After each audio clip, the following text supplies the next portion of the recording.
भारत सरकार की ऑटो कंपनियों पर निगाहें सख्त हो चली हैं।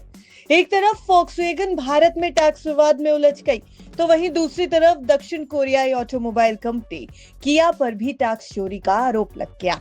दोनों ही कंपनियां भारत में बड़ी मुश्किल में फंस गई हैं। किया और फॉक्सवैगन से जुड़े दोनों मामलों को आपको समझाएंगे इस रिपोर्ट में। दरअसल वैश्विक स्तर पर कई चुनौतियों से जूझ रही जर्मन कंपनी फॉक्सवैगन को भारत में भी अब झटका लग गया है।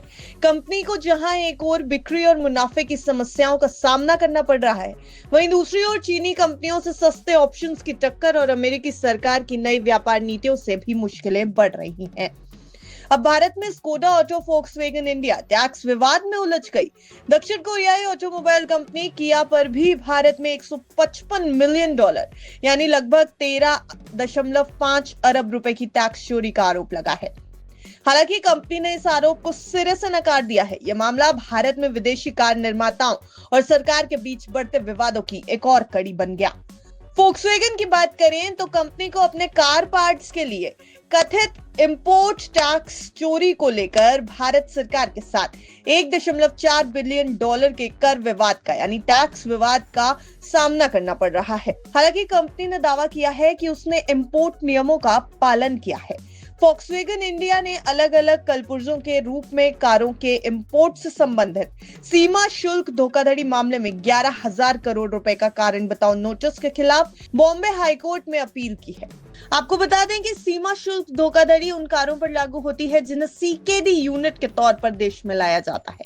सीकेडी यूनिट का मतलब है कि किसी कार को अलग अलग कलपुर्जों के तौर पर इंपोर्ट किया जाए और फिर देश के अंदर असेंबलिंग करके कार तैयार कर दी जाए।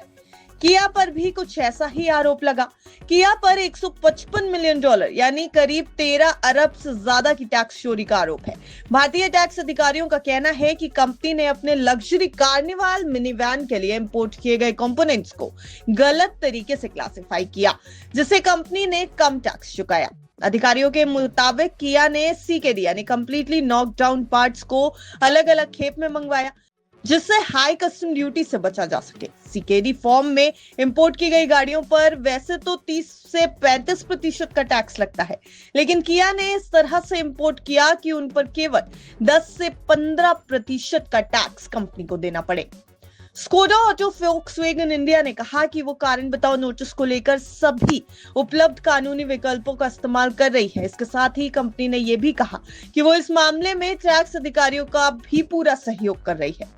वहीं किया इंडिया ने भी इन आरोपों को नकारते हुए कहा है कि सभी नियमों का पालन किया गया है और अपने जवाब में पर्याप्त दस्तावेज भी हमने प्रस्तुत किए हैं। कंपनी का कहना है कि उसने भारतीय टैक्स अधिकारियों के साथ पूरा सहयोग किया है और आगे भी करेगी। फाइनेंस मिनिस्ट्री और कस्टम अधिकारियों ने इस मुद्दे पर कोई आधिकारिक बयान तो नहीं दिया है, लेकिन अगर बात सरकार के रुख की करें तो भारत के अप्रत्यक्ष कर प्रमुख संजय कुमार अग्रवाल ने यह कहा कि कानून साफ है। जो कंपनियां सीकेडी ड्यूटी से बच रही हैं, उनके खिलाफ कार्रवाई की जाएगी। अगर किया इस पूरे मामले में दोषी पाई जाती है तो उसे कुल $310 मिलियन यानी लगभग 26 अरब रुपए का भुगतान करना पड़ सकता है, जिसमें पेनल्टी और ब्याज भी शामिल होंगे। कंपनी ने अब तक 2 अरब से ज्यादा रुपए प्रोटेस्ट के रूप में जमा कर दिए हैं और कानूनी लड़ाई जारी रखने की बात भी कही है।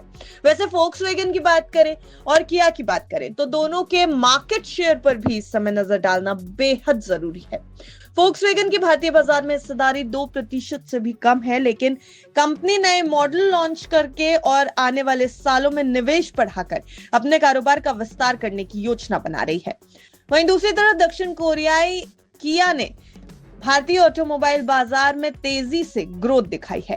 कंपनी की बाजार हिस्सेदारी यानी मार्केट शेयर मौजूदा समय में लगभग 6% है, जो इसे भारत के ऑटो सेक्टर में एक बहुत ही महत्वपूर्ण खिलाड़ी बना रहा है। अब देखना यह दिलचस्प होगा कि किया और फॉक्सवैगन इस मामले में किस तरह आगे बढ़ेंगे। भारतीय टैक्स अधिकारियों का अगला कदम क्या होगा? क्या कंपनी को भारी भरकम टैक्स चुकाना पड़ेगा या वो कानूनी लड़ाई में कोई रास्ता निकाल पाएंगी? ये मामला भारत में विदेशी कंपनियों के लिए एक बड़ा मैसेज देता हुआ साबित हो सकता है, लेकिन इस मामले में क्या कुछ होगा अब आगे ये देखने की बात होगी। ब्यूरो रिपोर्ट, विस्तार।